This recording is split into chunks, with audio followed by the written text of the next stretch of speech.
Hello, how are we all doing? I hope we're all doing absolutely splendidly. If you are new around here, please drop a like and a subscribe to the channel. Give it a share on your socials. Help a Pom out. That'd be fantastic. We have just smashed over 260 recently. We're creeping to 300. It would mean the world to me if we could do that sooner rather than later. Well, for those of you who don't know me, I'm Dan. I'm the Pommyinoz. Hope you're all doing well. And what we're doing today is we're going to try and build our all-Australian side. And I thought we'd start off on key defenders. Those who know me know I froth a back line. It's one of my key things. And I thought we'd look at 5 guys that I think have done really well this year and who are always being wrote about. And have a look, see if someone can break the stranglehold of Harris Andrews and Mr. McGovern, and then try and rate them in a pecking order so we can kind of see how it works. What we're going to do is we're going to have a little bit of a discussion, some observations, create a little algorithm to tell us how it works, and we'll discuss it together as a team. So the first guy we're going to look at, and I think he's a no-brainer for me, and I think he is the number one. If you ask me heart of hearts, we know I'm a Jacob Weitering fan. I do think he's the best key position defender in the competition, and that is Mr. Harris Andrews. And we can look at him here, a 92 out of 100 TPA rating. This guy is an absolute gun of a player. You can see here we've taken the key defenders, like kind of staple holds. We've added disposals because everyone froths a disposal, and also we had to have the same amount of stats to make it equal, because equilibrium, without it, there's chaos. And you can see here 11 touches, which is fairly handy for a key position player. If you can get any key position player between that 9 and 13 mark, you're doing well. 3.5 marks, 0.9 contested marks, 2 intercept marks, 9.8 spoils, 1.4 score launches, 119 metres gained, 5.5 pressure acts, 10.41 percenters, and a staggering 89% win percentage one-on-one. He's the first contestant in this, and he's a real strong Ox-like player. The real modern day key defender in every sense of the word. The next contestant in our Who's the Greatest Key Defender in 2020 is none other than me boy, JW, Jacob Weitering. And we can see here very similar numbers in its aesthetic. 10.4 disposals, 4 marks, 1.3 contested marks, 1.4 intercept marks, 6.3 spoils. You see that is a real key defender's strength there. The spoils there. He really gets his hands to the pill and stifle. And it is interesting that if you actually view the backlines as a whole, the most stifling backline is the combo of Jones and Weitering in the comp. Take that to the bank. 1.4 score launches. You can see that he looks to get the game going for Carlton. 203 metres gained. We know metres gained are harp on about it. It's that one stat in the AFL that if you look at it and you sort it by highest to lowest, genuinely mirrors which teams are in the top 8.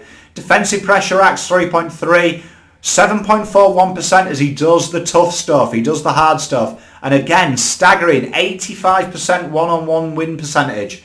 It's phenomenal stuff. It's good stuff. He's a solid player. He's grown of age. Now here's one that the press love. Darcy Moore. Look at that lid. 13.6 disposal. You can see a 91 out of 100. That's just from his longevity of his career at the moment. 5.3 marks, 0.8 contested marks, 2.3 intercept marks, 4.9 spoils, 1.1 score launches, 191 metres gained, 4.3 defensive pressure acts, 5.11% as he does do the tough stuff as well, and a 79 one-on-one percentage. See, not as good as the other two in the win percentage, because that is what we're really looking at as a key stat, but good nonetheless. And you can see why he gets the praise. I mean, he's getting 13.6% touches a game. The AFL is flawed in the terms of that. Disposals is king. If you get 30 touches but you have a 20% one-on-one win percentage, you'll still be heralded as the greatest. Look at Lloyd at Sydney. Defensively inept, but he gets a lot of the ball when he's the best half-back flank in the competition, if you ask a media guy. Next guy is old Bill Clabbs from Old Geelong. Top footballer. Guy I think who is really underrated in my opinion. 88 out of 100 is TPI's rating for him. Again, he's another one of these defenders that finds a lot of the pill. 12.1 touches, 3.6 marks, 0.6 of them marks are contested, 1.5 intercept marks, decent spoil numbers 5.1, 1.4 score launches, 119 metres gained, 6.3 pressure acts and 6.11 percenters, and a 63% win percentage one-on-one. So that's core average, that, for key defenders. If you're in that 60s to 70s, you are average, and it's not to worry about. So that is just showing you how impressive Harris Andrews and OJW are. Really is an impressive feat. And the final one we're looking at is Jezza McGovern, probably been the best centre-half back in the comp for the last decade.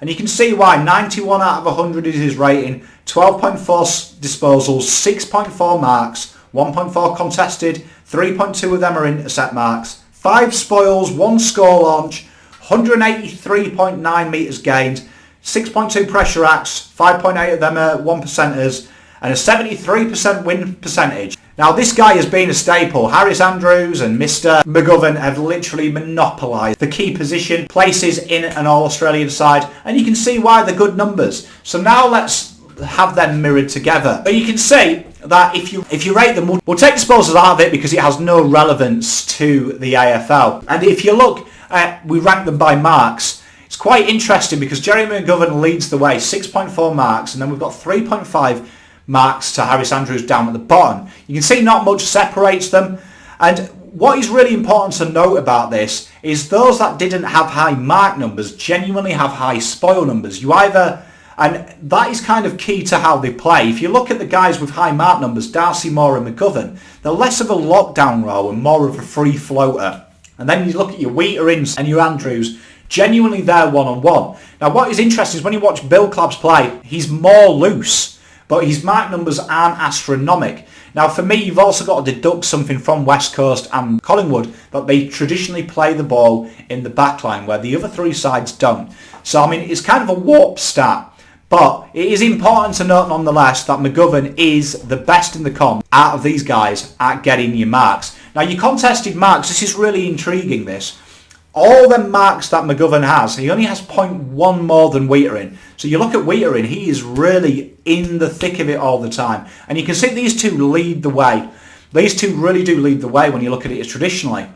Now, when we go through all the stats, and if we calculate it out, one stat that I want you to look at is the win percentages. Now the win percentages, as you'll see, is Harris Andrews leads the way, 89% win percentage, and Weitering is an 85. Now that is astronomical because you can see there that the gap starts to spread. These guys are right up there, and for me it's super intriguing that the one-on-one win percentage, the 1%ers, the metres gained and score launches, that Weitering is right at the top of the tree with them. He's top 2. And these are the modern day key defender kind of statistics. Your 1%ers, the willingness to get loose balls, your willingness to put your head over the ball, the toughness, the things that kind of used to be 10 years ago uncalculatable. His metres gained, we know it's so important, being able to create territory from defence. You look at his score launches, you look at his spoils, these have real obscene numbers.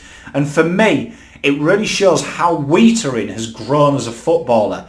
He's really ahead of his competitors here in this one. See, McGovern is more of that old school approach, high pressure, high intercept, where the modern day key defender is looking to stifle, he's looking to become an attacking threat himself. Now, if we combine all these stats, and we try and get a fair kind of assertion and comparison, we compare against strength of opposition, compare against these numbers against each other. This is our leaderboard. Number 1 with a score of 23 is Harris Andrews. Now what we've done is we've given a point for each of their stats to get this, and obviously their average core position across all the key stats. And you see Harris Andrews there leading the way, and he's tied with Jacob Weitering. It's really important that we talk about that. He's tied at this moment in time with Harris Andrews. And you can see these guys lead the way from McGovern and Blicavs and Moore. Again, more consistent across the board, but their key position numbers don't stand out as much as these three. So ladies and gentlemen, we've kind of now seen that we've broken the stronghold. It's interesting to note as well that Liam Jones would actually be rated, if we did this system across all the key defenders, 9th. Carlton are the only team that really have 2 players in the top 5 and the top 10 as a whole. That is a real solid pairing. And it's not understated of how Carlton have got better because of these two blokes.